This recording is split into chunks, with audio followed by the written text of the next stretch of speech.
मेरे प्रिय 140 करोड़ परिवारजन,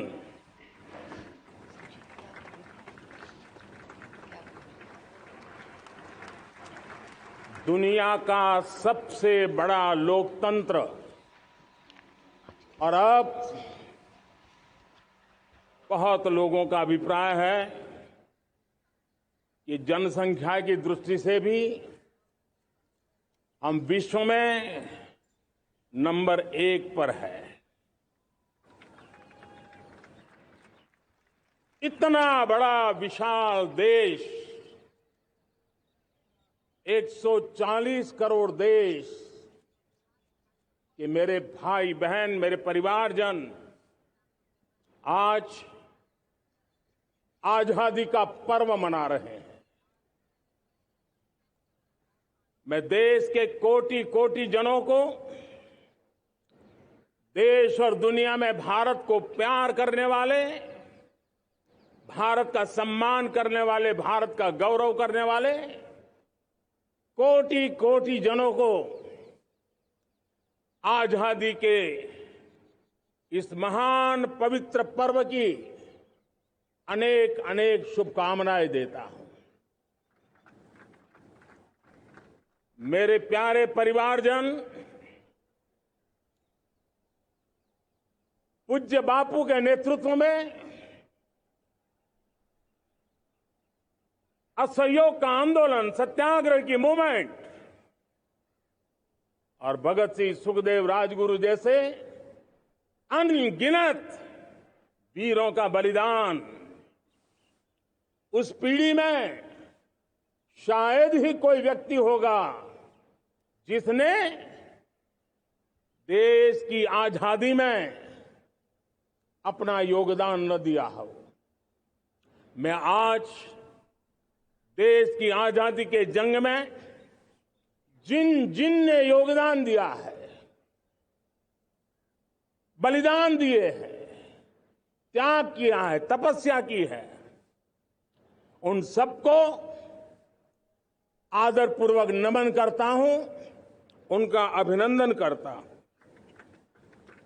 आज 15 अगस्त महान क्रांतिकारी और अध्यात्म जीवन के ऋषितुल्य प्रणेता श्री अरबिंदो की 150वीं जयंती पूर्ण हो रही है। ये वर्ष स्वामी दयानंद सरस्वती के 150वीं जयंती का वर्ष है। ये वर्ष रानी दुर्गावती के 500वीं जन्मशती का बहुत ही पवित्र अवसर है, जो पूरा देश बड़े धामधूम से मनाने वाला है। ये वर्ष मीराबाई, भक्ति योग की सिरमौर मीराबाई के 525 वर्ष का भी ये पावन पर्व है। ये बार जो 26 जनवरी हम मनाएंगे, वो हमारे गणतंत्र दिवस की 75वीं वर्षगांठ होगी। अनेक प्रकार से अनेक अवसर, अनेक संभावनाएं राष्ट्र निर्माण में जुटे रहने के लिए पल पल नई प्रेरणा, पल पल नई चेतना, पल पल सपने, पल पल संकल्प, शायद इससे बड़ा कोई अवसर नहीं हो सकता। मेरे प्यारे परिवारजन, इस बार प्राकृतिक आपदा ने देश के अनेक हिस्सों में अकल्पनीय संकट पैदा किए। जिन परिवारों ने इस संकट में सहन किया है, मैं उन सभी परिवारजनों के प्रति अपनी संवेदना प्रकट करता हूं और राज्य केंद्र सरकार मिलकर के उन सभी संकटों से जल्दी से मुक्त होकर के फिर तेज गति से आगे बढ़ेंगे, ये मैं विश्वास दिलाता हूं। मेरे प्यारे परिवारजनों, पिछले कुछ सप्ताह नॉर्थ ईस्ट में, विशेषकर मणिपुर में और हिंदुस्तान के भी अन्य कुछ भागों में, लेकिन विशेषकर मणिपुर में जो हिंसा का दौर चला, कई लोगों को अपना जीवन खोना पड़ा, मां बेटियों के सम्मान के साथ खिलवाड़ हुआ। लेकिन कुछ दिनों से लगातार शांति की खबरें आ रही हैं। देश मणिपुर के लोगों के साथ है। देश मणिपुर के लोगों को पिछले कुछ दिनों से जो शांति बनाए रखी है, उस शांति के पर्व को आगे बढ़ाए और शांति से ही समाधान का रास्ता निकलेगा। और राज्य और केंद्र सरकार मिलकर के उन समस्याओं के समाधान के लिए भरपूर प्रयास कर रही है, करती रहेगी। मेरे प्यारे परिवारजनों,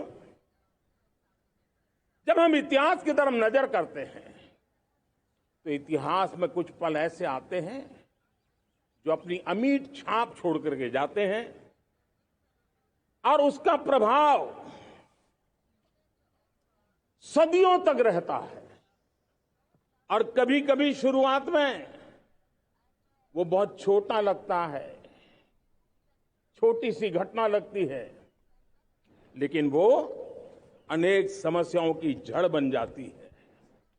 हमें याद है 1200 साल पहले इस देश पर आक्रमण हुआ। एक छोटे से राज्य के छोटे से राजा का पराजय हुआ, लेकिन तब पता तक नहीं था कि एक घटना भारत को 1000 साल की गुलामी में फंसा देगी। और हम गुलामी में जकड़ते गए, जो आया लूटता गया, जो जिसका मन चाहा हम पे आके सवार हो गया। कैसा विपरीत काल रहा होगा वो 1000 साल का। मेरे प्यारे परिवारजनों, घटना छोटी क्यों ना हो, लेकिन 1000 साल तक प्रभाव छोड़ के रही है। लेकिन मैं आज इस बात का जिक्र इसलिए करना चाहता हूं कि भारत के वीरों ने इस कालखंड में कोई भूभाग ऐसा नहीं था, कोई समय ऐसा नहीं था जब उन्होंने देश की आजादी के लौ को जलता न रखा हो, बलिदान की परंपरा न बनाई। मां भारती बेड़ियों से मुक्त होने के लिए उठ खड़ी हुई थी, जंजीरों को झकझोर रही थी और देश की नारी शक्ति, देश की युवा शक्ति, देश के किसान, देश के गांव के लोग, मजदूर, कोई हिंदुस्तानी ऐसा नहीं था जो आजादी के सपने को लेकर के जीता न हो। आजादी को पाने के लिए मर मिटने के लिए तैयार होने वालों की एक बड़ी फौज तैयार हो गई थी। जेलों में जवानी खपाने वाले अनेक महापुरुष हमारे देश की आजादी को, इन गुलामी की बेड़ियों को तोड़ने के लिए लगे हुए थे। मेरे प्यारे परिवारजनों,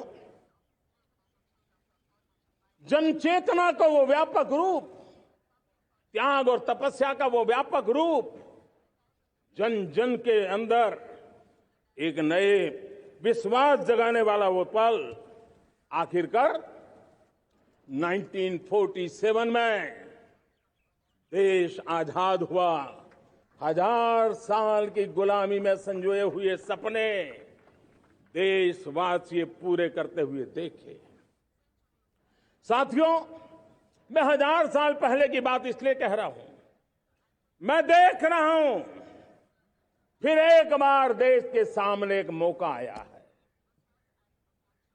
इस ऐसे कालखंड में हम जी रहे हैं, ऐसे कालखंड में हमने प्रवेश किया है और यह हमारा सौभाग्य है कि भारत के ऐसे अमृत काल में, यह अमृत काल का पहला वर्ष है, या तो हम जवानी में जी रहे हैं या हम मां भारती की गोद में जन्म ले चुके हैं।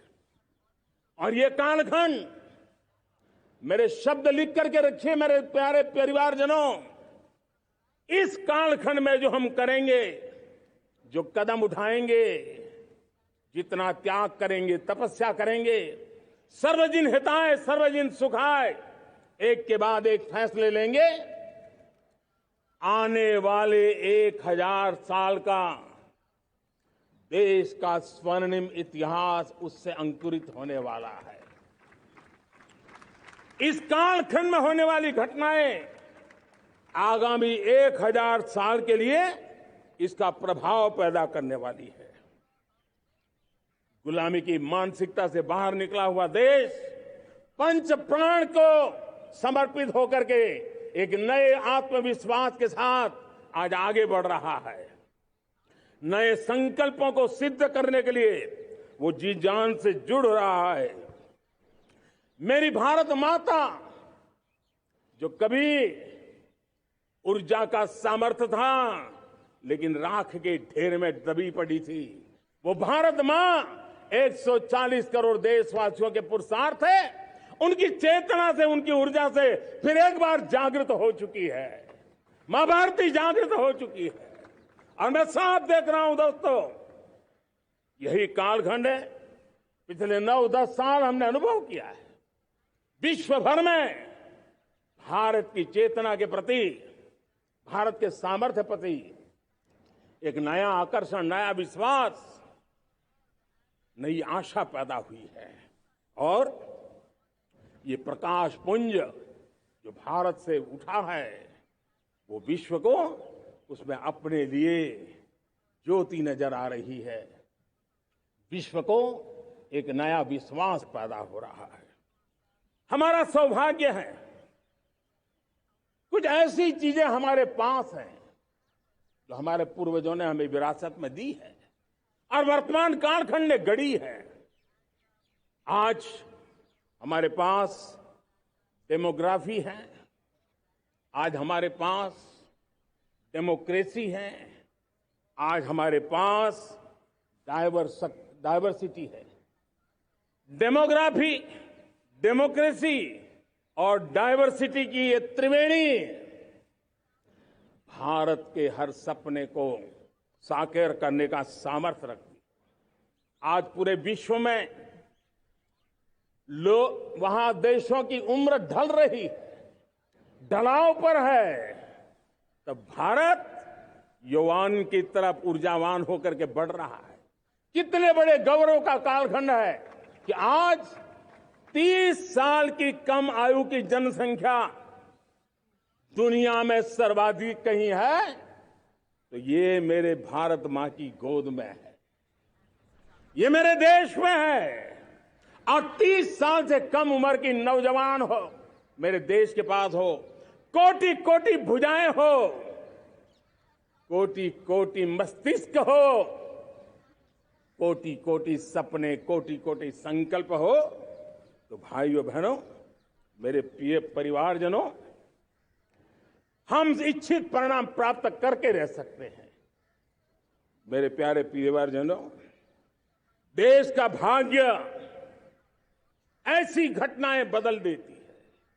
यह सामर्थ्य देश के भाग्य को बदल देता है।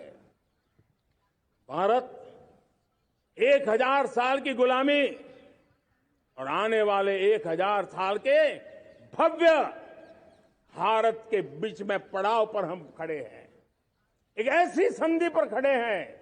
और इसलिए अब हमें न रुकना है, न दुविधा में जीना है।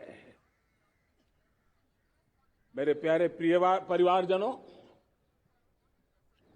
हमें खोई हुई उस विरासत का गर्व करते हुए, खोई हुई समृद्धि को प्राप्त करते हुए, हमें फिर एक बार, और ये बात मान के चले, हम जो भी करेंगे, हम जो भी कदम उठाएंगे, हम जो भी फैसला लेंगे, वो अगले 1000 साल तक अपनी दिशा निर्धारित करने वाला है, भारत के भाग्य को लिखने वाला है।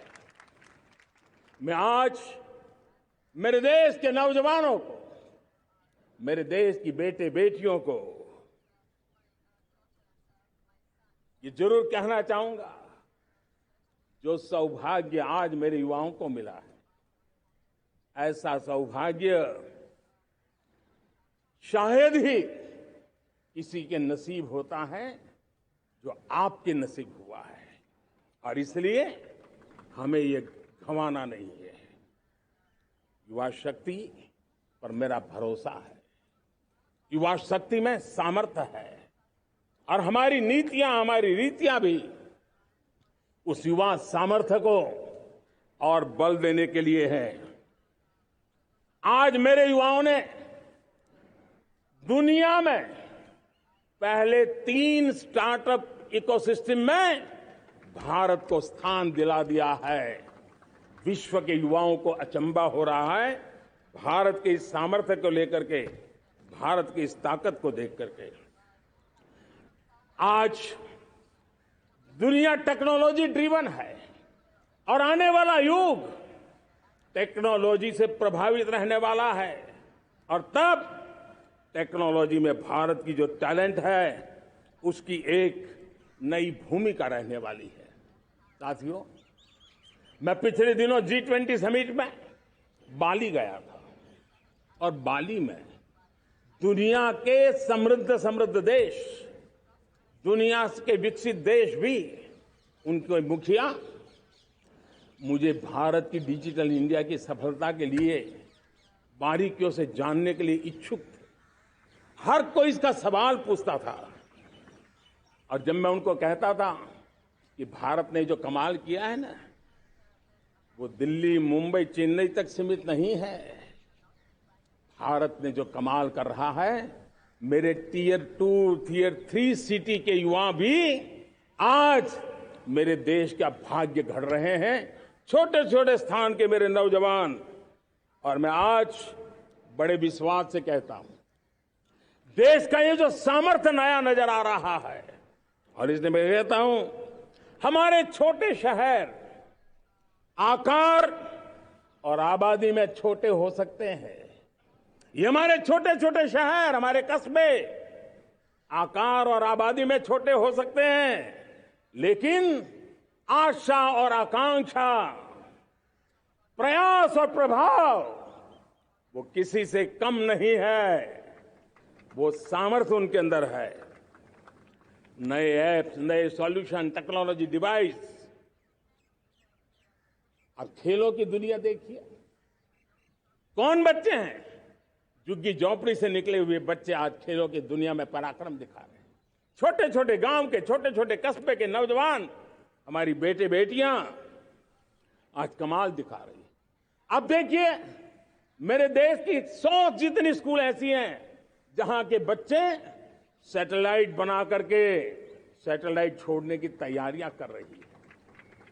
आज हजारों टिंकरिंग लैब नए वैज्ञानिकों का गर्भाधान कर रही है। आज हजारों टिंकरिंग लैब लाखों बच्चों को साइंस और टेक्नोलॉजी के राह पर आगे बढ़ने के लिए प्रेरणा दे रही है। मैं मेरे देश के नौजवानों को कहना चाहता हूं, अवसरों की कमी नहीं है। आप जितने अवसर चाहेंगे, ये देश आसमान से भी ज्यादा अवसर आपने देने का सामर्थ्य रखता है। मैं आज लाल किले की प्राचीर से मेरे देश की माताओं, बहनों, मेरे देश की बेटियों को हृदय से अभिनंदन करना चाहता हूं। देश आज जब पहुंचा है, अब विशेष शक्ति जुड़ रही है मेरी माताओं बहनों के सामर्थ्य की।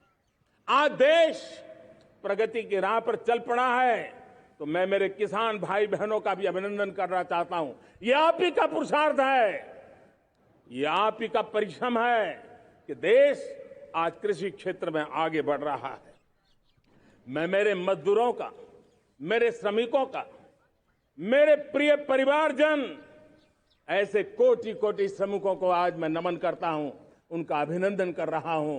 देश आज जो आधुनिकता की ओर बढ़ रहा है, विश्व की तुलना करने वाले सामर्थ्य के साथ नजर आ रहा है, उसके पीछे मेरे देश के मजदूरों का, मेरे देश के श्रमिकों का बहुत बड़ा योगदान है।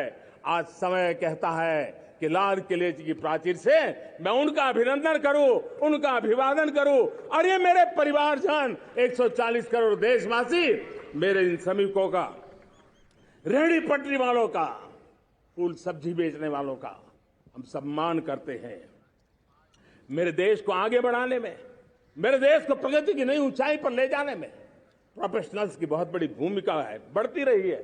चाहे साइंटिस्ट हो, चाहे इंजीनियर्स हो, डॉक्टर्स हो, नर्सेज हो, शिक्षक हो, आचार्य हो, यूनिवर्सिटीज हो, गुरुकुल हो, हर कोई मां भारती का भविष्य उज्जवल बनाने के लिए अपनी पूरी ताकत से लगा हुआ है। मेरे प्यारे परिवारजनों, राष्ट्रीय चेतना वो एक ऐसा शब्द है जो हमें चिंताओं से मुक्त कर रहा है, और आज वो राष्ट्रीय चेतना ये सिद्ध कर रही है कि भारत का सबसे बड़ा सामर्थ्य बना है भरोसा, भारत का सबसे बड़ा सामर्थ्य बना है विश्वास। जन जन में हमारा विश्वास, जन जन का सरकार पर विश्वास, जन जन का देश के उज्जवल भविष्य पर विश्वास, और विश्व का भी भारत के प्रति विश्वास। ये विश्वास हमारी नीतियों का है, हमारी रीति का है। भारत के उज्जवल भविष्य को जिस निर्धारित मजबूत कदमों से हम आगे बढ़ा रहे हैं, उसका है। भाइयों बहनों, मेरे प्यारे परिवारजनों, ये बात निश्चित है कि भारत का सामर्थ्य और भारत की संभावनाएं विश्वास की नई बुलंदियों को पार करने वाली है, और ये विश्वास की नई बुलंदियां नए सामर्थ्यों को लेकर के चलनी चाह रही है। आज देश में G20 समिट के मेहमान नवाजी का भारत को अवसर मिला है।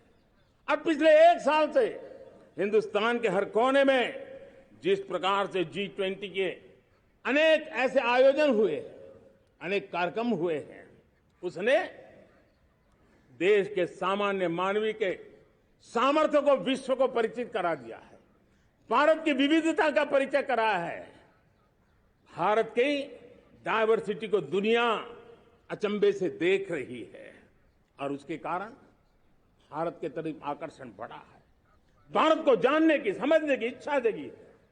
उसी प्रकार से आप देखिए एक्सपोर्ट, आज भारत का एक्सपोर्ट के तेजी से बढ़ रहा है, और मैं कहना चाहता हूं दुनिया के एक्सपर्ट्स इन सारे मानदंडों के आधार पर कह रहे हैं कि अब भारत रुकने वाला नहीं है। दुनिया की कोई भी रेटिंग एजेंसी होगी वो भारत का गौरव कर रही है। कोरोना काल के बाद दुनिया एक नए सिरे से सोचने लगी, और मैं विश्वास से देख रहा हूं कि जिस प्रकार से द्वितीय महायुद्ध के बाद, द्वितीय विश्व युद्ध के बाद दुनिया ने एक नया वर्ल्ड ऑर्डर आकार लिया था, मैं साफ साफ देख रहा हूं कि कोरोना के बाद एक नया विश्व ऑर्डर, एक नया ग्लोबल ऑर्डर, एक नया जियोपॉलिटिकल इक्वेशन, ये बहुत तेजी से आगे बढ़ रहा है। जियोपॉलिटिकल इक्वेशन की सारे व्याख्याएं बदल रही है, परिभाषाएं बदल रही है, और मेरे प्यारे परिवारजनों, आप गौरव करेंगे। बदलते हुए विश्व को शेप देने में आज मेरे 140 करोड़ देशवासियों आपका सामर्थ्य नजर आ रहा है। आप निर्णायक मोड़ पर खड़े हैं। और कोरोना काल में भारत ने जिस प्रकार से देश को आगे बढ़ाया, दुनिया ने हमारे सामर्थ्य को देखा है। जब दुनिया की सप्लाई चेन तहस नहस हो गई थी, बड़ी बड़ी अर्थव्यवस्थाओं पर दबाव था, उस समय भी हमने कहा था हमें विश्व का विकास देखना है तो मानव केंद्रीय होना चाहिए, मानवीय संवेदनाओं से भरा हुआ होना चाहिए, और तब जाकर के समस्याओं का सही समाधान निकालेंगे। और कोविड ने हमें सिखाया है या हमें मजबूर किया है, लेकिन मानवीय संवेदनाओं को छोड़ करके हम विश्व का कल्याण नहीं कर सकते। आज भारत ग्लोबल साउथ की आवाज बन रहा है। भारत की समृद्ध विरासत आज दुनिया के लिए एक अवसर बन रहा है। Global economy, global supply chain, इसमें भारत की हिस्सेदारी,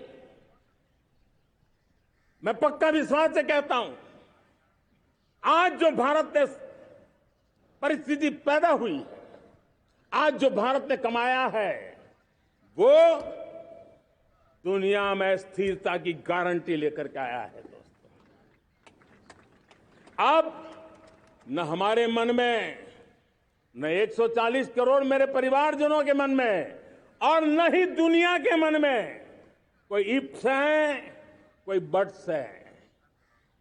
विश्वास बन चुका है।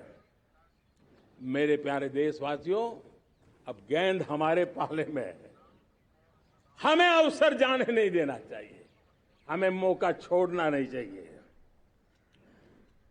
भारत में मैं मेरे देशवासियों का इसलिए भी अभिनंदन करता हूं कि मेरे देशवासियों में एक नीर-क्षीर विवेक का सामर्थ्य है, समस्याओं की जड़ों को समझने का सामर्थ्य है। और इसीलिए 2014 में मेरे देशवासियों ने 30 साल के अनुभव के बाद तय किया कि देश को आगे ले जाना है तो स्थिर सरकार चाहिए, मजबूत सरकार चाहिए, पूर्ण बहुमत वाली सरकार चाहिए। और देशवासियों ने एक मजबूत और स्थिर सरकार बनाई। और 3 दशकों के जो अनिश्चितता का कालखंड था, जो अस्थिरता का कालखंड था, जो राजनीतिक मजबूरियों से देश जकड़ा हुआ था, उससे मुक्ति मिली। मेरे प्यारे परिवारजनों, देश के पास आज एक ऐसी सरकार है, वो सर्वजन हिताय सर्वजन सुखाय, देश के संतुलित विकास के लिए समय का पल पल और जनता की पाई पाई, जनता की भलाई के लिए लगा रही है। और मेरी सरकार, मेरे देशवासियों का मन एक बात से जुड़ा हुआ है। हमारे हर निर्णय, हमारे हर दिशा, उसका एक ही मानदंड है, नेशन फर्स्ट, राष्ट्र प्रथम। और राष्ट्र प्रथम यही दूरगामी परिणाम, सकारात्मक परिणाम पैदा करने वाला है।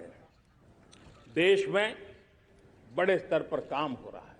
और लेकिन मैं कहना चाहूंगा, 2014 में आपने एक मजबूत सरकार बनाई, और मैं कहता हूं 2014 में और 2019 में आपने एक सरकार फॉर्म की, तो मोदी में रिफॉर्म करने की हिम्मत आई। आपने ऐसी सरकार फॉर्म की कि मोदी को रिफॉर्म की हिम्मत आई। और जब मोदी ने एक के बाद एक रिफॉर्म किए, तो मेरे ब्यूरोक्रेसी के लोग, मेरे लाखों हाथ पैर जो हिंदुस्तान के कोने कोने में सरकार के हिस्से के रूप में काम कर रहे हैं, उन्होंने ब्यूरोक्रेसी ने ट्रांसफॉर्म करने के लिए, परफॉर्म करने की जिम्मेवारी बखूबी निभाई।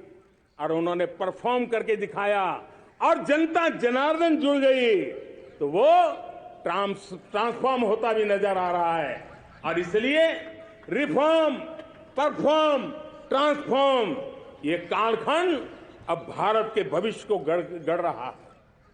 और हमारी सोच देश की उस ताकतों को बढ़ावा देने पर है जो आने वाले 1000 साल की नींव को मजबूत करने वाले। दुनिया को युवा शक्ति की जरूरत है, युवा स्किल की जरूरत है। हमने अलग स्किल मिनिस्ट्री बनाई, वो भारत की आवश्यकताओं को तो पूरी करेगी, वो दुनिया की आवश्यकताओं को पूरी करने का भी सामर्थ्य रखेगी। हमने जल शक्ति मंत्रालय बनाया। मंत्रालय की बनाने की रचना को भी अगर कोई एनालिसिस करेगा ना, तो इस सरकार के मन मस्तिष्क को बड़े अच्छे ढंग से आप समझ पाएंगे। हमने जल शक्ति मंत्रालय बनाया। ये जल शक्ति मंत्रालय हमारे देश के एक एक देशवासियों को पीने का शुद्ध पानी पहुंचे, पर्यावरण की रक्षा के लिए पानी के प्रति संवेदनशील व्यवस्थाएं विकसित हो, उस पर हम बल रहे हैं। हमारे देश में कोरोना के बाद दुनिया देख रही है होलिस्टिक हेल्थ केयर, ये समय की मांग है। हमने अलग आयुष मंत्रालय बनाया और योग और आयुष आज दुनिया में अपना परचम लहरा रहे हैं। हमने दुनिया को हमारे कमिटमेंट के कारण विश्व का हमारे प्रति ध्यान गया है।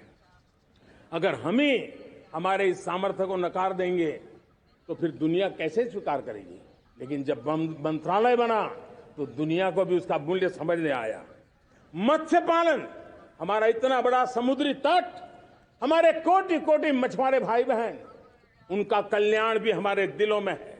और इसलिए हमने अलग से मत्स्य पालन को लेकर के, पशुपालन को लेकर के, डेयरी को लेकर के अलग मंत्रालय की रचना की, ताकि समाज के जिस वर्ग के लोग पीछे रह गए उनको हम साथ लें। देश में सरकारी अर्थव्यवस्था के हिस्से होते हैं, लेकिन समाज की अर्थव्यवस्था का एक बड़ा हिस्सा है कोऑपरेटिव मूवमेंट। उसको बल देने के लिए, उसको आधुनिकता लाने के लिए और देश के कोने कोने में लोकतंत्र की एक सबसे बड़ी इकाई को मजबूत करने के लिए हमने अलग कोऑपरेटिव मंत्रालय बनाया। और वो हमारी सहकारी संस्थाएं उसका जाल बिछा रहा है, ताकि गरीब से गरीब की वहां सुनवाई हो, उसकी आवश्यकताओं की पूर्ति हो, और वो भी राष्ट्र के विकास की योगदान में एक छोटी इकाई का हिस्सा बनकर के उसमें वो योगदान दे रखें। हमने सहकार से समृद्धि का रास्ता अपनाया है। मेरे प्यारे परिवारजनों, जब हम लोग 14 में आए थे तो हम वैश्विक अर्थव्यवस्था में 10वें नंबर पर थे, और आज 140 करोड़ देशवासियों का पुरुषार्थ रंग लाया है कि हम विश्व की अर्थव्यवस्था में 5वें नंबर पर पहुंच चुके हैं। और ये ऐसे ही नहीं हुआ है। जो एक भ्रष्टाचार का राक्षस देश को दबोचे हुए थे, लाखों करोड़ के घोटाले अर्थव्यवस्था को डामाडोल कर रहे थे, गवर्नेंस फ्रेजाइल फाइल में देश की पहचान होने लगी थी, लीकेजेस को हमने बंद किया, मजबूत अर्थव्यवस्था बनाई, हमने गरीब कल्याण के लिए ज्यादा से ज्यादा धन खर्चने का प्रयास किया। और आज मैं देशवासियों को बताना चाहता हूं कि जब देश आर्थिक रूप से समृद्ध होता है तो सिर्फ तिजोरी नहीं बढ़ती है, देश का सामर्थ्य बढ़ता है, देशवासियों का सामर्थ्य बढ़ता है। और तिजोरी का पाई पाई अगर ईमानदारी से जनता जनार्दन के लिए खर्च करने का संकल्प लेने वाली सरकार हो तो परिणाम के साथ है। मैं 10 साल का हिसाब तिरंगे की साक्षी में लाल किले की प्राचीर से मेरे देशवासियों को दे रहा हूं। आंकड़े देख करके आपको लगेगा इतना बड़ा बदलाव, इतना बड़ा सामर्थ्य। 10 साल पहले राज्यों को 30 लाख करोड़ रुपए भारत सरकार की तरफ से जाते थे। पिछले 9 साल में यह आंकड़ा 100 लाख करोड़ पर पहुंचा है। पहले स्थानीय निकाय के विकास के लिए भारत सरकार के खजाने से 70,000 करोड़ रुपया जाता था, आज वो 3 लाख करोड़ से भी ज्यादा जा रहा है। पहले गरीबों के घर बनाने के लिए 90,000 करोड़ रुपया खर्च होता था, आज वो 4 गुना होकर के 4 लाख करोड़ से भी ज्यादा खर्च गरीबों के घर बनाने के लिए हो रहा है। पहले गरीबों को यूरिया सस्ता मिले, जो यूरिया की बैग दुनिया के कुछ बाजारों में 3,000 में बिकती है, वो यूरिया की बैग मेरे किसानों को 300 में मिले। और इसलिए देश की सरकार 10 लाख करोड़ रुपया मेरे किसानों की यूरिया में सब्सिडी दे रहा है। मुद्रा योजना 20 लाख करोड़ रुपए, उससे भी ज्यादा मेरे देश के नौजवानों को स्वरोजगार के लिए, अपने व्यवसाय के लिए, अपने कारोबार के लिए दिए हैं।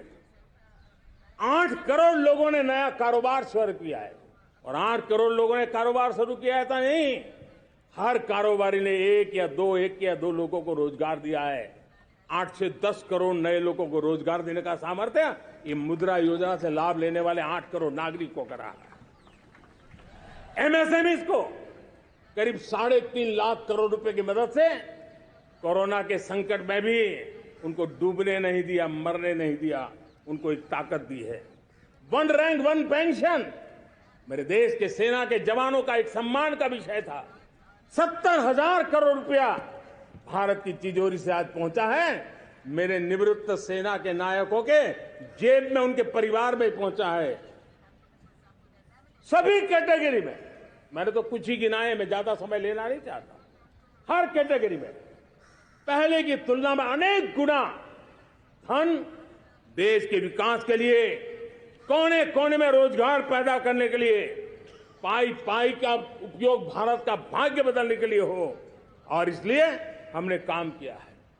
और मेरे प्यारे प्रियजनों, इतना ही नहीं, हमने इन सारे प्रयासों का परिणाम है कि आज 5 साल के मेरे एक कार्यकाल में, 5 साल के कार्यकाल में, 5 साल में 13.5 करोड़ मेरे गरीब भाई बहन गरीबी की जंजीरों को तोड़ करके न्यू मिडिल क्लास के रूप में बाहर आए हैं। जीवन का इससे बड़ा कोई संतोष नहीं होता। मेरे प्यारे प्रिय परिवारजनों, और जब 13.5 करोड़ लोग गरीबी की इस मुसीबतों से बाहर निकलते हैं, तो कैसी कैसी योजनाएं उनको मदद दी है। उनको आवास योजना का लाभ मिलना, पीएम स्वनिधि से 50,000 करोड़ रुपया रेहड़ी पटरी वालों तक पहुंचाया है। आने वाले दिनों में, आने वाली विश्वकर्मा जयंती पर एक कार्यक्रम हम लागू करेंगे। इस विश्वकर्मा जयंती पर हम करीब 13-15 हजार करोड़ रुपया से, जो परंपरागत कौशल्य से रहने वाले लोग, जो औजार से और अपने हाथ से काम करने वाला वर्ग है, ज्यादातर ओबीसी समुदाय से, हमारे सुथार हो, हमारे सोनार हो, हमारे राजमिस्त्री हो, हमारे कपड़े धोने वाले काम करने वाले लोग हो, हमारे बाल काटने वाले भाई बहन परिवार हो, ऐसे लोगों को एक नई ताकत देने के लिए हम आने वाले महीने में विश्वकर्मा जयंती पर विश्वकर्मा योजना लॉन्च करेंगे और करीब 13-15 हजार करोड़ से उसका प्रारंभ करेंगे। हमने पीएम किसान सम्मान निधि में 2.5 लाख करोड़ रुपया सीधा मेरे देश के किसानों के खाते में जमा किया है। हमने जल जीवन मिशन, हर घर में शुद्ध पानी पहुंचे, 2 लाख करोड़ रुपया खर्च किया है। हमने आयुष्मान भारत योजना, ताकि गरीब को बीमारी के कारण अस्पताल जाने से जो मुसीबत होती थी उसको मुक्ति दिलाना, उसको दवाई मिले, उसका उपचार हो, ऑपरेशन हो, अच्छे से अच्छी हॉस्पिटल में हो। आयुष्मान भारत योजना के तहत 70,000 करोड़ रुपए हमने लगाए हैं। पशुधन, देश ने कोरोना वैक्सीन की बात तो देश को याद है। 40,000 करोड़ रुपए लगाए, वो तो याद है। लेकिन आपको जानकर के खुशी होगी, हमने पशुधन को बचाने के लिए करीब करीब 15,000 करोड़ रुपया पशुधन के टीकाकरण के लिए लगाया है। मेरे प्यारे देशवासियों, मेरे प्यारे परिवारजनों, जन औषधि केंद्रों ने देश के सीनियर सिटीजन्स को, देश के मध्यम वर्गीय परिवार को एक नई ताकत दी है। जिस संयुक्त परिवार में अगर किसी को एक डायबिटीज जैसा हो जाए, 2-3 हजार रुपया दवाई का बिल स्वाभाविक हो जाता है। हमने जन औषधि केंद्र से जो दवाई बाजार में 100 रुपए में मिलती है, वो 10 रुपया, 15 रुपया, 20 रुपए में दी। और आज देश में 1,000 जन औषधि केंद्रों से मेरे इन बीमारी में जिनको दवाई की जरूरत थी, ऐसे लोगों के करीब 20,000 करोड़ रुपया उनके जेब में बचा है। और ये ज्यादातर मध्यम वर्ग के परिवार के लोग हैं। लेकिन आज उसकी सफलता को देखते हुए मैं देशवासियों को कहना चाहता हूं, जैसे हम एक विश्वकर्मा योजना लेकर के समाज के उस वर्ग को छूने वाले हैं, अब देश में 10,000 जन औषधि केंद्र से हम 25,000 जन औषधि केंद्र का लक्ष्य लेकर के आने वाले दिनों में काम करने वाले हैं। मेरे प्यारे परिवारजनों, जब देश में गरीबी कम होती है तो देश की मध्यम वर्ग की ताकत बहुत बढ़ती है। और अगर दुनिया में, और मैं आपको विश्वास दिलाता हूं, आने वाले 5 साल में मोदी का गारंटी है, देश पहले 3 वैश्विक इकोनॉमी में अपना जगह ले लेगा। ये पक्का जगह ले लेगा। आज जो 13.5 करोड़ गरीबी से बाहर आए हुए लोग हैं, वो एक प्रकार से मध्यम वर्ग की ताकत बन जाते हैं। जब गरीब की खरीद शक्ति बढ़ती है तो मध्यम वर्ग की व्यापार शक्ति बढ़ती है। जब गांव की खरीद शक्ति बढ़ती है तब कस्बे और शहर की आर्थिक व्यवस्था और तेज गति से दौड़ती है। और यही इंटरकनेक्टेड हमारा अर्थचक्र होता है। हम उसको बल देकर के आगे चलना चाहते हैं। मेरे प्यारे परिवारजनों, शहर के अंदर जो कमजोर लोग रहते हैं, बिना घर को मुसीबत रहती है, मध्यम वर्ग के परिवार अपना खुद का घर का सपना देख रहे हैं, हम उसके लिए भी आने वाले कुछ सालों के लिए एक योजना लेकर के आ रहे हैं। और जिसमें ऐसे मेरे परिवारजन जो शहरों में अपना घर, शहरों में रहते हैं लेकिन किराए के मकान पे रहते हैं, झुग्गी झोपड़ी में रहते हैं, चाल में रहते हैं, अनऑथराइज कॉलोनीज में रहते हैं, ऐसे मेरे परिवारजन अगर अपना मकान बनाना चाहते हैं तो बैंक से जो लोन मिलेगा उसके ब्याज के अंदर राहत देकर के लाखों रुपयों की मदद करने का हमने निर्णय किया है। मेरे मध्यम वर्ग के परिवार को जब 2 लाख से 7 लाख इनकम टैक्स की सीमा बढ़ जाती है तो सबसे बड़ा लाभ सैलरी क्लास को होता है, मेरे मध्यम वर्ग को होता है।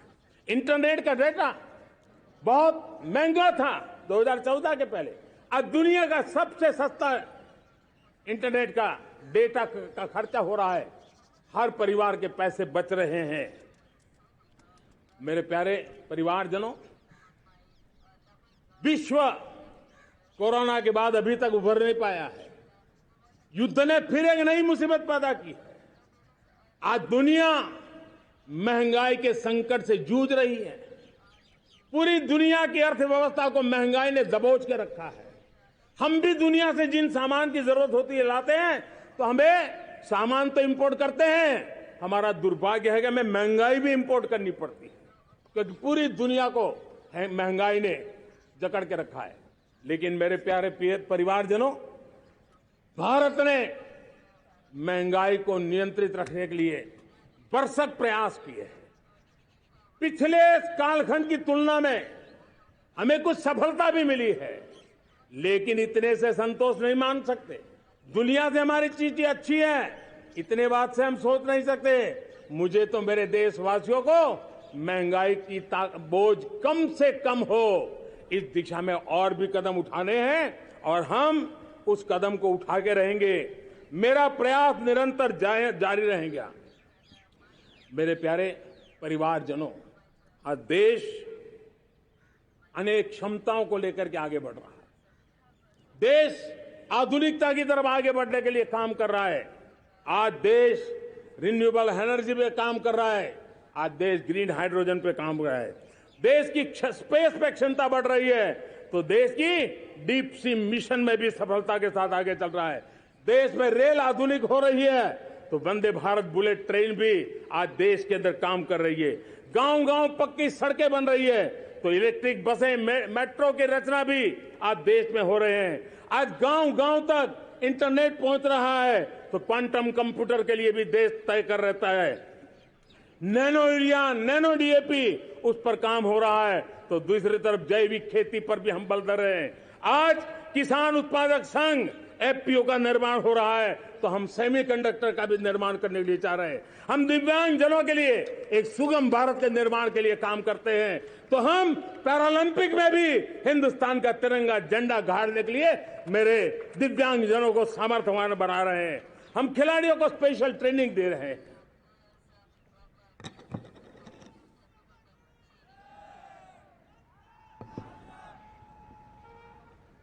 आज भारत पुरानी सोच, पुराने ढर्रे को छोड़ करके लक्ष्यों को तय करके लक्ष्यों को प्राप्त करने की जरूरत से चल रहा है। और जब मैं कहता हूं ना कि जिसका शिलान्यास हमारी सरकार करती है, उसका उद्घाटन भी हमारे कालखंड में करते हैं। इन दिनों जो मैं शिलान्यास कर रहा हूं ना, आप लिख के रखिए, उसके उद्घाटन भी आप सबने मेरे नसीब में ही छोड़े हुए हैं। हमारी कार्य संस्कृति, बड़ा सोचना, दूर का सोचना, सर्वजन हिताय सर्वजन सुखाय सोचना, ये हमारी कार्यशैली रही है। और सोच से भी ज्यादा, संकल्प से भी ज्यादा हासिल कैसे करना, इस ऊर्जा के साथ हम काम करते हैं। हमने आजादी के काल अमृत महोत्सव में 75,000 अमृत सरोवर बनाने का संकल्प किया था। उस समय हमने हर जिले में 75 अमृत सरोवर बनाना संकल्प किया था। करीब 50-55 हजार अमृत सरोवर की कल्पना की थी, लेकिन आज करीब 75,000 अमृत सरोवर का काम निर्माण हो रहा है। ये अपने आप में बहुत बड़ा काम हो रहा है। जनशक्ति और जल शक्ति की ताकत भारत के पर्यावरण की रक्षा में भी काम आने वाली है। 18,000 गांवों तक बिजली पहुंचाना, जनधन बैंक खाते खोलना, बेटियों के लिए शौचालय बनाना, सारे टारगेट समय के पहले पूरी शक्ति से पूरे करेगा। और जब भारत ठान लेता है तो उसे पूरा करके रहता है। ये हमारा ट्रैक रिकॉर्ड कहता है। 200 करोड़ वैक्सीनेशन का काम, दुनिया हमें जब पूछती है 200 करोड़ सुनती है, उनकी आंखें फट जाती है। इतना बड़ा काम ये मेरे देश के आंगनवाड़ी वर्कर, हमारी आशा वर्कर, हमारी हेल्थ वर्कर, उन्होंने करके दिखाया। यह मेरे देश का सामर्थ्य है। 5G को रोल आउट किया, दुनिया में सबसे तेज गति से 5G रोल आउट करने वाला मेरा देश है।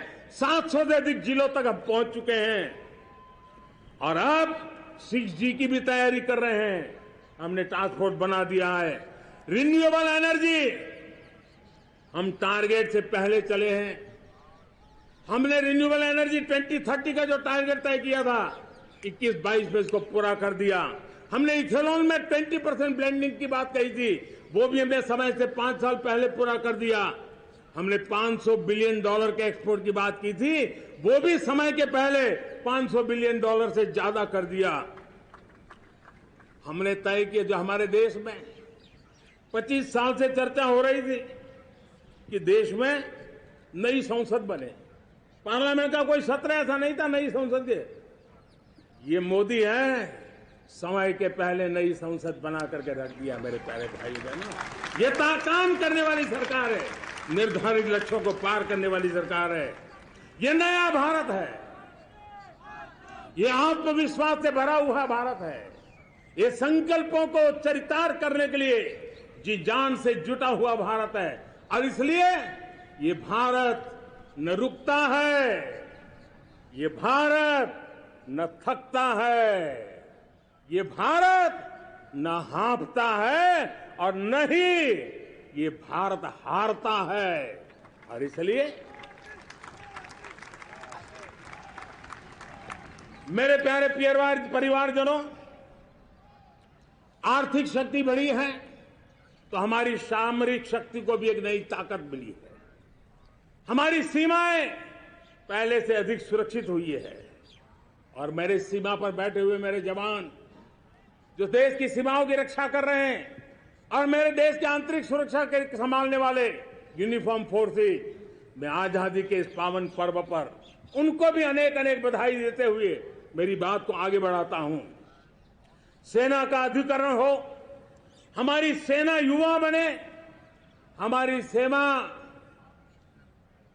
बैटल के लिए रेडी, युद्ध योग्य बने, इसलिए निरंतर रिफॉर्म का काम आज हमारी सेना में हो रहा है।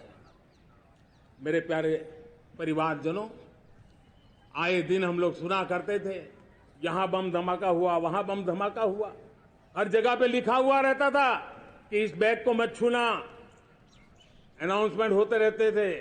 आज देश सुरक्षा की अनुभूति कर रहा है और जब सुरक्षा होती है, शांति होती है, तो प्रगति के नए अरमान हम पूरे कर सकते हैं। उसको लिए सीरियल बम धमाके का जमाना बीती हुई बात हो गई है।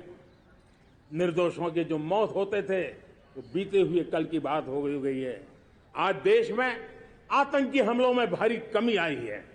नक्सल प्रभावित क्षेत्रों में भी बहुत बड़ा बदलाव आया है, बहुत बड़ा परिवर्तन का एक वातावरण बना है। मेरे प्यारे परिवारजनों, प्रगति की हर चीज में, लेकिन जब 2047 हम एक विकसित भारत का सपना लेकर के चल रहे हैं तब, और वो सपना नहीं, 140 करोड़ देशवासियों का संकल्प है और उस संकल्प को सिद्ध करने के लिए परिश्रम की पराकाष्ठा भी है। और उसकी सबसे बड़ी ताकत होती है वो राष्ट्रीय चरित्र होता है। दुनिया में जिन जिन देशों ने प्रगति की है, दुनिया में जो जो देश संकटों से वो पार करके निकले हैं, उसमें हर चीज के साथ साथ एक महत्वपूर्ण कैटलिक एजेंट रहा है, वो राष्ट्रीय चरित्र रहा है। और हमें राष्ट्रीय चरित्र के लिए और बल देते हुए हमें आगे बढ़ना होगा। हमारा देश, हमारा राष्ट्रीय चरित्र ओजस्वी हो, तेजस्वी हो, पुरुषार्थी हो, पराक्रमी हो, प्रखर हो, ये हम सबका सामूहिक दायित्व है। और आने वाले 25 साल हम एक ही मंत्र को लेकर चले, ये हमारे राष्ट्रीय चरित्र के सिरमौर होना चाहिए। एकता का संदेश, भारत की एकता को जीना, भारत की एकता को आंच आए, न ऐसी मेरी भाषा होगी, न ऐसा मेरा कोई कदम होगा। हर पल देश को जोड़ने का प्रयास मेरी तरफ से भी होता रहेगा।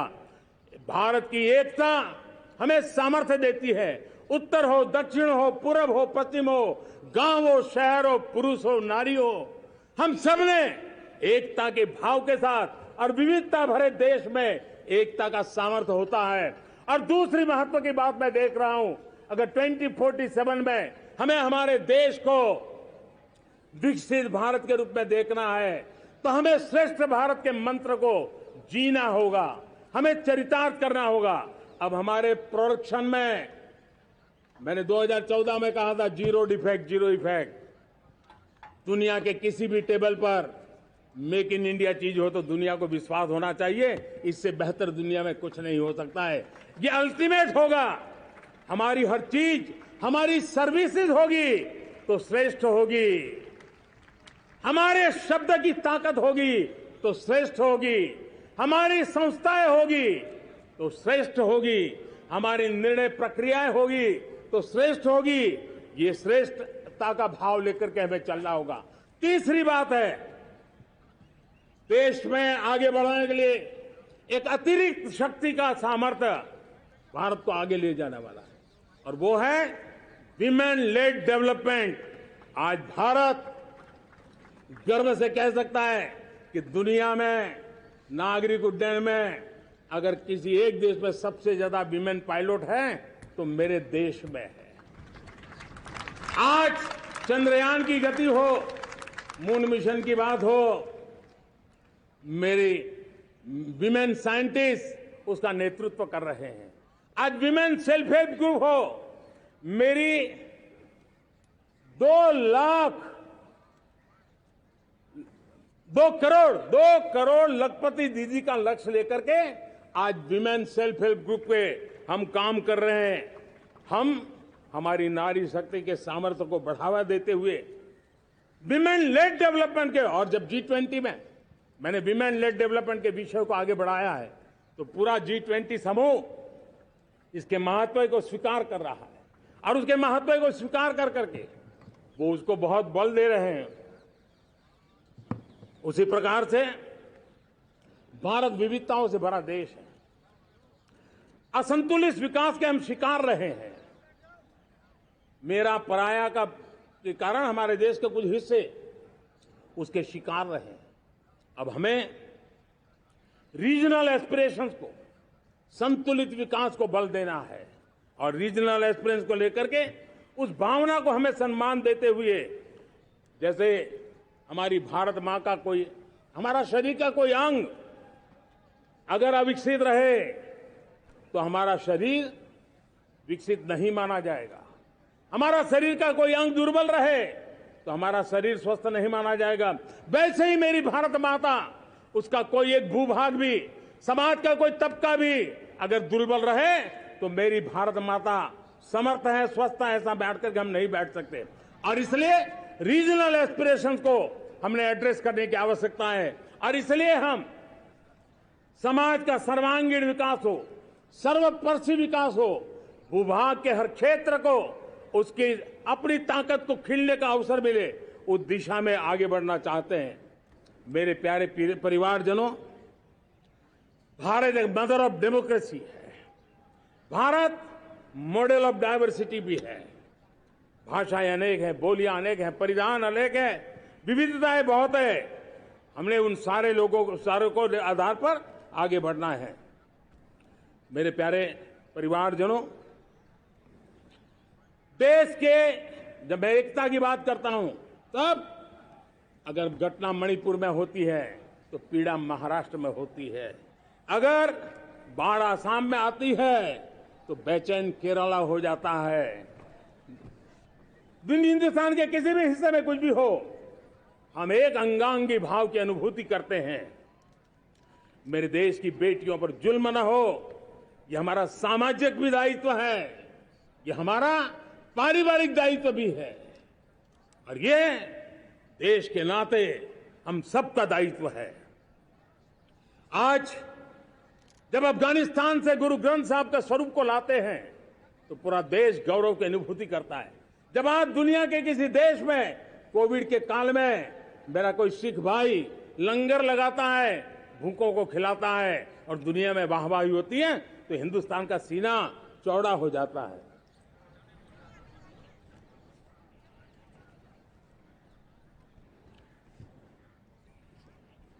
मेरे प्यारे परिवारजनों, हमारे लिए जब नारी सम्मान की बात करते हैं, मुझे अभी एक देश में दौरा कर रहा था, तो वहां एक बहुत ही सीनियर मिनिस्टर, उसने मुझे एक सवाल पूछा। उसने कहा, आपके यहां बेटियां साइंस और इंजीनियरिंग के विषयों की पढ़ाई करती हैं क्या? उसमें क्या था? मैंने उनको कहा, आज मेरे देश में लड़कों से ज्यादा बेटियां आज स्टेम यानी साइंस, टेक्नोलॉजी, इंजीनियरिंग और मैथ्स, अधिकतम भाग मेरी बेटियां ले रही है। तो उनके लिए अचरज था। ये सामर्थ्य आज हमारे देश का देख रहा है। मेरे प्यारे परिवारजनों, आज 10 करोड़ महिलाएं विमेन सेल्फ हेल्प में जुड़ी हुई है। और विमेन सेल्फ हेल्प ग्रुप के साथ आप गांव में जाएंगे तो आपको बैंक वाली दीदी मिलेगी, आपको आंगनवाड़ी वाली दीदी मिलेगी, आपको दवाई देने वाली दीदी मिलेगी। और अब मेरा सपना है 2 करोड़ लखपति दीदी बनाने का, गांव में 2 करोड़ लखपति दीदी। और इसके लिए एक नया अभिगम भेजा, साइंस और टेक्नोलॉजी। हमारे गांव की महिलाओं का भी सामर्थ्य देखता हूं मैं, और इसलिए हम एक नई योजना सोच रहे हैं कि हमारे एग्रीकल्चर सेक्टर में टेक्नोलॉजी आए, एग्री टेक को बल मिले। इसलिए विमेन सेल्फ हेल्प ग्रुप की बहनों को हम ट्रेनिंग देंगे, ड्रोन चलाने की, ड्रोन रिपेयरिंग की हम ट्रेनिंग देंगे, और हजारों ऐसे विमेन सेल्फ हेल्प ग्रुप को भारत सरकार ड्रोन देगी, ट्रेनिंग देगी, और हमारे एग्रीकल्चर के काम में ड्रोन की सेवाएं उपलब्ध हो। इसके लिए हम शुरुआत करेंगे। प्रारंभ हम 15,000 विमेन सेल्फ हेल्प ग्रुप के द्वारा ये ड्रोन की उड़ान का हम आरंभ कर रहे हैं। मुझे विश्वास है कि इसके कारण हमारे परिवारजनों का, मेरे प्यारे परिवारजनों, आज देश आधुनिकता की तरफ बढ़ रहा है। हाईवे हो, रेलवे हो, एयरवे हो, हाईवेज हो, इंफॉर्मेशन वेज, वाटरवेज हो, कोई क्षेत्र ऐसा नहीं है जिस क्षेत्र को आगे बढ़ाने की दिशा में आज देश काम न करता हो। पिछले 9 वर्ष में तटीय क्षेत्रों में हमने, आदिवासी क्षेत्र में, हमारे पहाड़ी क्षेत्र में विकास को बहुत बढ़ दिया है। हमने पर्वतमाला, भारतमाला ऐसी योजनाओं के द्वारा समाज के उस वर्ग को हमने बल दिया है। हमने गैस की पाइपलाइन से हमारे पूर्वी भारत को जोड़ने का काम किया है। हमने अस्पतालों की संख्या बढ़ाई है, हमने डॉक्टर की सीटें बढ़ाई है ताकि हमारे बच्चे डॉक्टर बनने का सपना पूरा कर सके। हमने मातृभाषा में पढ़ाने पर बल दिया है, अब मातृभाषा में वो पढ़ाई कर सके उस दिशा में। और मैं भारत के सुप्रीम कोर्ट का भी धन्यवाद करता हूं कि भारत की सुप्रीम कोर्ट ने कहा है कि आप जो जजमेंट देंगे उसका जो ऑपरेटिव पार्ट होगा वो जो अदालत में आया है उसकी भाषा में उसको उपलब्ध होगा। मातृभाषा का महात्म्य आज बढ़ रहा है। मेरे प्यारे भाई परिवारजनों, आज तक हमारे देश के जो बॉर्डर विलेज हैं, हमने वाइब्रेंट बॉर्डर विलेज का एक कार्यक्रम शुरू किया है। और वाइब्रेंट बॉर्डर विलेज, अब तक इसके लिए कहा जाता था देश के आखिरी गांव, हमने उस पूरी सोच को बदला है। वो देश का आखिरी गांव नहीं है, सीमा पर जो नजर आ रहा है वो मेरे देश का पहला गांव है। अगर सूरज उगता है पूरब में तो उस तरफ के गांव में पहली सूरज की किरण आती है, अगर सूरज ढलता है तो इस तरफ के गांव में आखिरी किरण उसका लाभ मिलता है। ये मेरे पहले गांव है और मुझे खुशी है कि आज मेरे इस कार्यक्रम के विशेष मेहमान, ये जो पहले गांव है, सीमावर्ती गांव है, उसके 600 प्रधान आज इस लाल किले की प्राचीर के इस महत्वपूर्ण कार्यक्रम का हिस्सा बनने के लिए आए। पहली बार वो इतनी दूर तक आए हैं, नए संकल्प और सामर्थ्य के साथ जुड़ने के लिए आया है। मेरे प्यारे परिवारजनों, हमने संतुलित विकास के लिए एस्पिरेशनल डिस्ट्रिक्ट, एस्पिरेशनल ब्लॉक की कल्पना की और आज उसके सुखद परिणाम मिल रहे हैं। आज राज्य के जो नॉर्मल पैरामीटर्स हैं, जो एस्पिरेशनल डिस्ट्रिक्ट कभी बहुत पीछे थे, वो आज राज्य में भी अच्छा करने लग गए हैं। और मुझे विश्वास है कि आने वाले दिनों में ये हमारे आकांक्षी जिले, हमारे आकांक्षी बॉल अवश्य आगे बढ़ेंगे।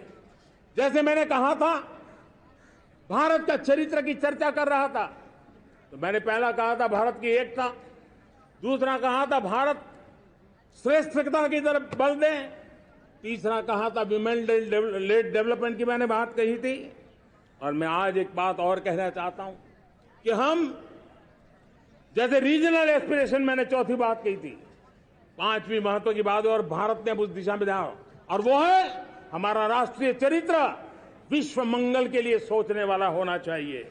हमें देश को इतना मजबूत बनाना है जो विश्व मंगल के लिए भी अपनी भूमिका अदा करे।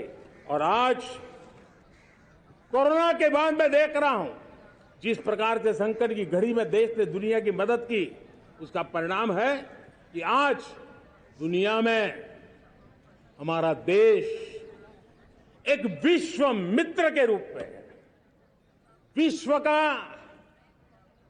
अटूट साथी के रूप में आज मेरे देश की पहचान बनी है। हमें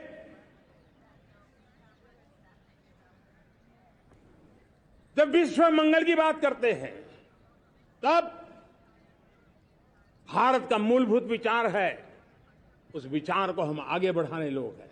और मुझे खुशी है कि आज अमेरिकी संसद के भी कई चुने हुए गणमान्य प्रतिनिधि भी आज हमारे 15 अगस्त के इस अवसर में हमारे बीच में मौजूद है। भारत की सोच कैसी है, हम विश्व मंगल की बात को कैसे आगे बढ़ाते हैं। अब देखिए, हम जब सोचते हैं तो क्या कहते हैं, हमने दुनिया के सामने ये दर्शन रखा है और दुनिया उस दर्शन को लेकर के हमारे साथ जुड़ रही है। हमने कहा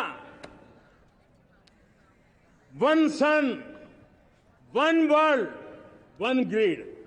रिन्यूएबल एनर्जी के क्षेत्र में एक बहुत बड़ा हमारा स्टेटमेंट है, आज दुनिया उसको स्वीकार कर रही है। कोविड के बाद हमें दुनिया को कहा हमारा अप्रोच होना चाहिए वन अर्थ, वन हेल्थ। समस्याओं का समाधान तभी होगा जब मानव को, पशु को, पौधे को बीमारी के संबंध में समान रूप से एड्रेस किया जाएगा, तब जाकर के हम करेंगे। हमने G20 समिट के लिए दुनिया के सामने कहा है one world, one family, one future. इस सोच को लेकर के चल रहे हैं। हमने क्लाइमेट को लेकर के दुनिया जो संकट से जूझ रही है, हमने रास्ता दिखाया है, लाइफ मिशन लॉन्च किया है, लाइफस्टाइल फॉर एनवायरमेंट। हमने दुनिया के सामने इंटरनेशनल सोलर अलायंस बनाया और आज दुनिया के कई देश इंटरनेशनल सोलर अलायंस का हिस्सा बन रहे हैं। हमने बायोडायवर्सिटी का महत्व देखते हुए बिग कैट अलायंस की व्यवस्था को हमने आगे बढ़ाया है। हमने प्राकृतिक आपदा के कारण, ग्लोबल वार्मिंग के कारण इंफ्रास्ट्रक्चर का जो नुकसान होता है, उसके लिए दूरगामी व्यवस्थाओं की जरूरत है और इसलिए coalition for disaster resilient infrastructure, CDRI, एक समाधान के रूप में दुनिया को दिया है। विश्व आज समुद्रों को संघर्ष का केंद्र बना रहा है, तब हमने दुनिया को सागर का प्लेटफॉर्म दिया है जो वैश्विक समुद्री शांति की गारंटी बन सकता है।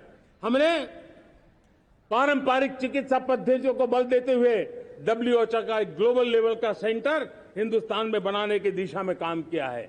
हमने योग और आयुष के द्वारा विश्व कल्याण और विश्व के स्वस्थता की दिशा में काम किया है और आज भारत विश्व मंगल की मजबूत नींव डाल रहा है। इस मजबूत नींव को आगे बढ़ाना हम सबका काम है, हम सबकी जिम्मेवारी है। मेरे प्यारे परिवारजनों, सपने अनेक है, संकल्प साफ है, नीतियां स्पष्ट है, नियत के सामने कोई सवाल या निशान नहीं है, लेकिन कुछ सच्चाइयों को हमें स्वीकार करना पड़ेगा और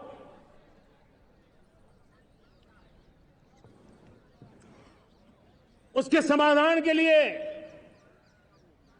मेरे प्रिय परिवारजनों, मैं आज लाल किले से आपकी मदद मांगने आया हूं।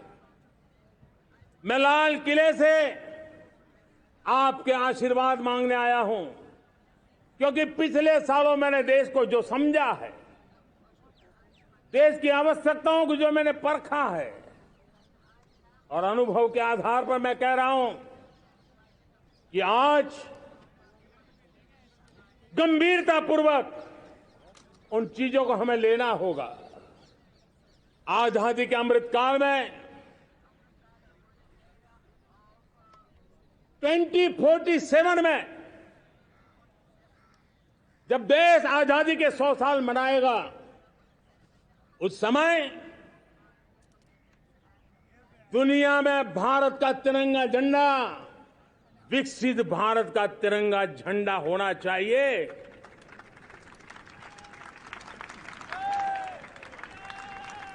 रत्ती भर भी हमें रुकना नहीं है, पीछे नहीं हटना है। और इसके लिए शुचिता, पारदर्शिता और निष्पक्षता, ये पहली मजबूती की जरूरत है। हमें उस मजबूती को जितना ज्यादा खाद पानी दे सकते हैं, संस्थाओं के माध्यम से दे सकते हैं, नागरिक के नाते दे सकते हैं, परिवार के नाते दे सकते हैं, ये हमारा सामूहिक दायित्व होना चाहिए। और इसलिए पिछले 75 साल का इतिहास देखिए, भारत के सामर्थ्य में कोई कमी नहीं थी। अरे जो देश कभी सोना की चिड़िया कहा जाता था, वो देश क्यों न फिर से उस सामर्थ्य को लेकर के खड़ा हो सकता है। मेरा अटूट विश्वास है साथियों, मेरे प्रिय परिवारजनों, मेरा अखंड अटूट एक निष्ठ विश्वास है कि 2047 में जब देश आजादी के 100 साल मनाएगा, मेरा देश विकसित भारत बन के रहेगा। और ये मैं मेरे देश के सामर्थ्य के आधार पर कह रहा हूं, मेरे उपलब्ध संसाधनों के आधार पर कह रहा हूं, और सबसे ज्यादा 30 से कम आयु वाली मेरी युवा शक्ति के भरोसे कह रहा हूं, मेरी माताओं बहनों के सामर्थ्य के भरोसे कह रहा हूं। लेकिन उसके सामने अगर कोई रुकावट है, कुछ विकृतियां पिछले 75 साल में ऐसे घर कर गई है, हमारी समाज व्यवस्था का ऐसा हिस्सा बन गई है कि कभी कभी तो हम आंख भी बंद कर देते हैं। अब आंख बंद करने का समय नहीं है।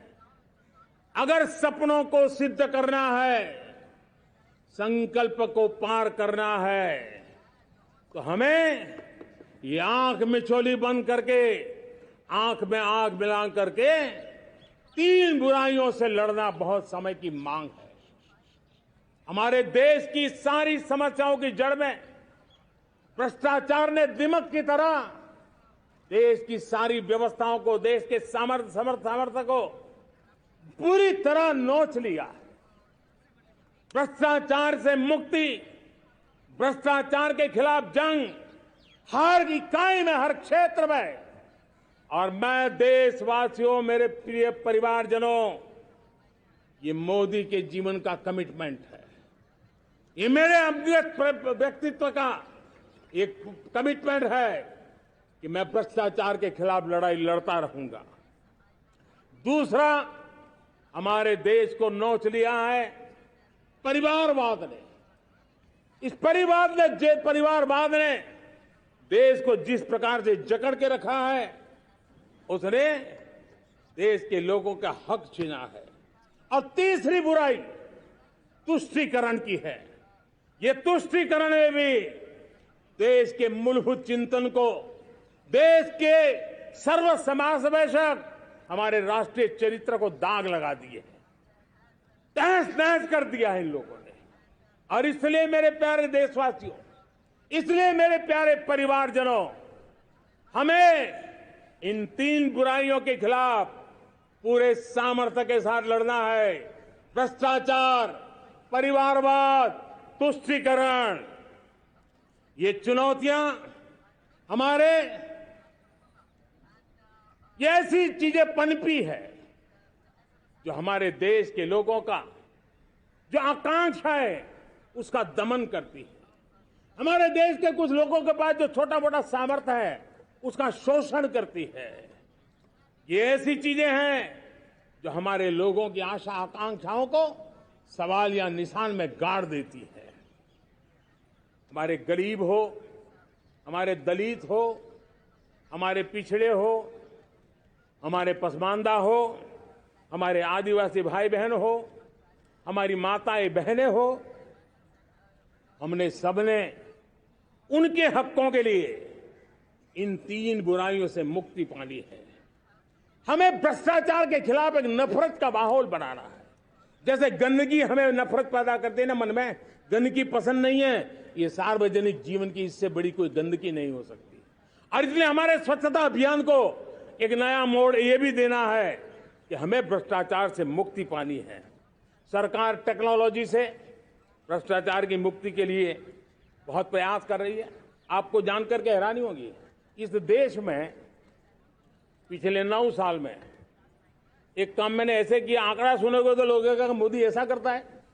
जैसे 10 करोड़ लोग करीब करीब जो गलत फायदा उठाते थे वो मैंने रोक दिया। तो आप में से कोई कहेगा आपने लोगों से अन्याय कर दिया। जी नहीं, ये 10 करोड़ कौन लोग थे? ये 10 करोड़ वो लोग थे जिनका जन्म ही नहीं हुआ था और उनके नाम पर उनके विडो हो जाते थे, वो वृद्ध हो जाते थे, वो दिव्यांग हो जाते थे, फायदे लिए जाते थे। 10 करोड़ ऐसे बेनामी जो चीजें चलती थी उसको रोकने का पवित्र काम, भ्रष्टाचारियों की संपत्ति जो हमने जब्त की है ना, वो पहले की तुलना में 20 गुना ज्यादा की है। मेरे प्यारे परिवारजनों, ये आपकी कमाई का पैसा लोग लेकर के भागे थे, 20 गुना ज्यादा संपत्ति को जब्त करने का। और इसलिए लोगों की मेरे प्रति नाराजगी होना बहुत स्वाभाविक है, लेकिन मुझे भ्रष्टाचार के खिलाफ की लड़ाई को आगे बढ़ाना है। हमारे सरकारी व्यवस्था ने पहले कैमरा के सामने तो कुछ हो जाता था, लेकिन बाद में चीजें अटक जाती थी। हमने पहले की तुलना में कई गुना ज्यादा अदालत में चार्जशीट की है और अब जमानतें भी नहीं मिलती हैं। वैसी पक्की व्यवस्था को लेकर के हम आगे बढ़ रहे हैं, क्योंकि हम ईमानदारी से भ्रष्टाचार के खिलाफ लड़ रहे हैं। आज परिवारवाद और तुष्टीकरण, इसने देश का बहुत बड़ा दुर्भाग्य किया है। अब लोकतंत्र में ये कैसे हो सकता है कि पॉलिटिकल पार्टी, और मैं विशेष बल दे रहा हूं पॉलिटिकल पार्टी, आज मेरे देश के लोकतंत्र में एक ऐसी विकृति आई है जो कभी भारत के लोकतंत्र को मजबूती नहीं दे सकती। और वो क्या है बीमारी? परिवारवादी पार्टियां। और उनका तो मंत्र क्या है?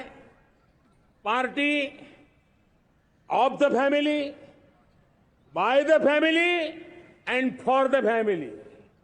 इनका तो जीवन मंत्र यही है कि उनकी पॉलिटिकल पार्टी, उनका राजनीतिक दल परिवार का, परिवार के द्वारा और परिवार के लिए, परिवारवाद और भाई भतीजावाद प्रतिभाओं के दुश्मन होते हैं, योग्यता को नकारते हैं, सामर्थ्य को स्वीकार नहीं करते हैं। और इसलिए परिवारवाद इस देश के लोकतंत्र की मजबूती के लिए उसकी मुक्ति जरूरी है। सर्वजन हिताय सर्वजन सुखाय, हर किसी को हक मिले इसलिए, और सामाजिक न्याय के लिए भी ये बहुत। उसी प्रकार से तुष्टीकरण ने सामाजिक न्याय का सबसे बड़ा नुकसान किया। अगर सामाजिक न्याय को तबाह किसने किया है तो ये तुष्टीकरण की सोच, तुष्टीकरण की राजनीति, तुष्टीकरण का सरकारी योजनाओं का तरीका, इसने सामाजिक न्याय को मौत के घाट उतार दिया है। और इसलिए हमें तुष्टीकरण, भ्रष्टाचार, ये विकास का सबसे बड़ा दुश्मन है। अगर देश विकास चाहता है, देश 2047 विकसित भारत का सपना का साकार करना चाहता है, तो हमारे लिए आवश्यक है कि हम किसी भी हालत में देश में भ्रष्टाचार को सहन नहीं करेंगे। इस मूड को लेकर के चलना चाहिए। मेरे प्यारे परिवारजनों, हम सबका एक बहुत बड़ा महत्वपूर्ण दायित्व है।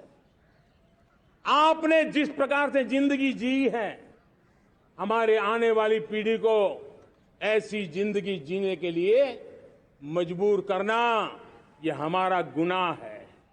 यह हमारा दायित्व है कि हमारे आने वाली पीढ़ी को हम ऐसा समृद्ध देश दें, ऐसा संतुलित देश दें, ऐसा सामाजिक न्याय की धरोहर वाला देश दें, ताकि छोटी छोटी चीजों को पाने के लिए उन्हें कभी भी संघर्ष न करना पड़े। हम सभी का कर्तव्य, हर नागरिक का कर्तव्य है, और ये अमृत काल कर्तव्य काल है। हम कर्तव्य से पीछे नहीं उठ सकते। हमें वो भारत बनाना है जो पूज्य बापू के सपनों का था। हमें वो भारत बनाना है जो हमारे स्वतंत्र सेनानियों का सपना था। हमें वो भारत बनाना है जो हमारे वीर शहीदों का था, हमारी वीरांगनाओं का था, जिन्होंने मातृभूमि के लिए अपना जीवन दे दिया था। मेरे प्यारे परिवारजनों, मैं जब 2014 में आपके पास आया था, तब 2014 में मैं परिवर्तन का वादा लेकर के आया था। 2014 में मैंने आपको वादा किया था, मैं परिवर्तन लाऊंगा, और 140 करोड़ मेरे परिवारजन, आपने मुझ पे भरोसा किया और मैंने विश्वास पूरा करने की कोशिश की। रिफॉर्म, परफॉर्म, ट्रांसफॉर्म, वो 5 साल जो वादा था वो विश्वास में बदल गया, क्योंकि मैंने परिवर्तन का वादा किया था। रिफॉर्म, परफॉर्म, ट्रांसफॉर्म के द्वारा मैंने इस वादे को विश्वास में बदल दिया। कठोर परिश्रम किया है, देश के लिए किया है, शान से किया है, सिर्फ और सिर्फ नेशन फर्स्ट, राष्ट्र सर्वोपरि, इस भाव से किया है। 2019 में परफॉर्मेंस के आधार पर आप सबने मुझे फिर से आशीर्वाद दिया। परिवर्तन का वादा मुझे यहां ले आया, परफॉर्मेंस मुझे दोबारा ले आया, और आने वाले 5 साल अभूतपूर्व विकास के हैं। 2047 के सपने को साकार करने का सबसे बड़ा स्वर्णिम पल आने वाले 5 साल है। और अगली बार 15 अगस्त को इसी लाल किले से मैं आपको देश की उपलब्धियां, आपके सामर्थ्य, आपके संकल्प, उसमें हुई प्रगति, उसकी जो सफलता है, उसके गौरवगान, उससे भी अधिक आत्मविश्वास के सामने, आपके सामने मैं प्रस्तुत करूंगा। मेरे प्यारे प्रियजनों, मेरे परिवारजनों, मैं आप में से आता हूं, मैं आपके बीच से निकला हूं, मैं आपके लिए जीता हूं। अगर मुझे सपना भी आता है तो आपके लिए आता है।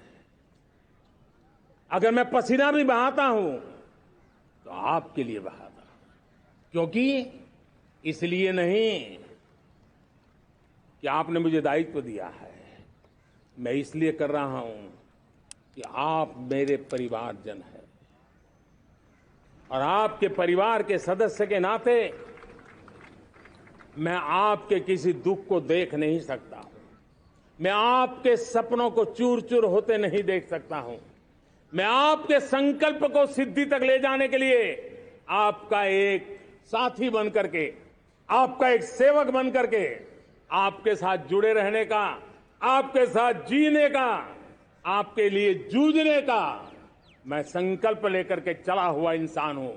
और मुझे विश्वास है, हमारे पूर्वजों ने आजादी के लिए जो जंग लड़ा था, जो सपने देखे थे, वो सपने हमारे साथ है।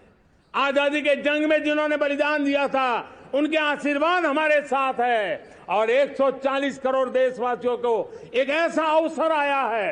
ये अवसर हमारे लिए एक बहुत बड़ा संबल लेकर के आया है और इसलिए मेरे प्यारे प्रियजनों, आज जब मैं अमृतकाल में आपके साथ बात कर रहा हूं, ये अमृतकाल का पहला वर्ष है।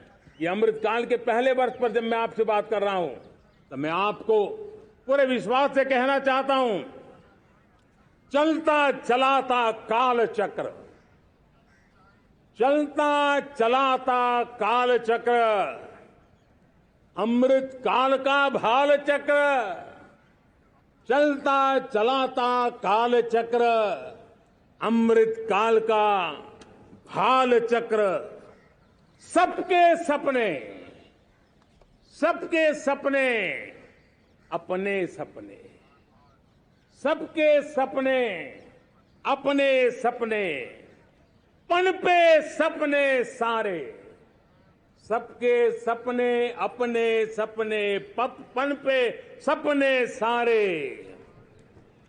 धीर चले, वीर चले, धीर चले, वीर चले, चले युवा हमारे, धीर चले, वीर चले, चले युवा हमारे, नीति सही, नीति सही, रीति नहीं, नीति सही, रीति नहीं, गति सही, गति सही, राह नहीं, गति सही, राह नहीं। चुनो, चुनो चुनौती, चुनो चुनौती सीना तान, चुनो चुनौती सीना तान, जग में बढ़ाओ देश का नाम, चुनो चुनौती सीना तान, जग में बढ़ाओ देश का नाम। मेरे प्यारे परिवारजनों, हिंदुस्तान के कोने कोने में बैठे हुए मेरे परिवारजन, दुनिया के कोने कोने में जाकर के बसे हुए मेरे परिवारजन, आप सबको आजादी के पावन पर्व की फिर एक बार मैं बहुत बहुत शुभकामनाएं देता हूं। ये अमृतकाल हम सबके लिए कर्तव्य काल है। ये अमृतकाल हम सबको मां भारती के लिए कुछ कर गुजारने का काल है। आजादी का जब जंग चल रहा था 1947 के पहले जो पीढ़ी ने जन्म लिया था उन्हें देश के लिए मरने का मौका मिला था। वो देश के लिए मरने के लिए मौका नहीं छोड़ते थे, लेकिन हमारे नसीब में देश के लिए मरने का मौका नहीं है। लेकिन हमारे लिए देश के लिए जीने का ये इससे बड़ा कोई अवसर नहीं होता। हमें पल पल देश के लिए जीना है। इसी संकल्प के साथ इस अमृतकाल में 140 करोड़ देशवासियों के सपने संकल्प भी बनाने हैं।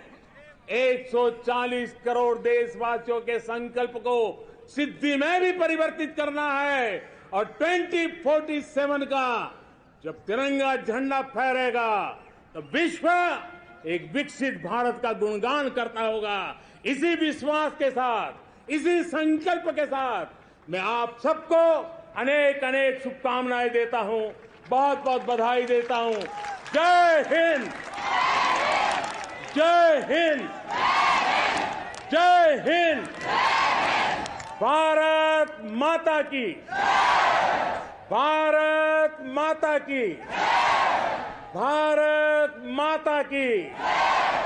वंदे, वंदे, वंदे। बहुत बहुत धन्यवाद।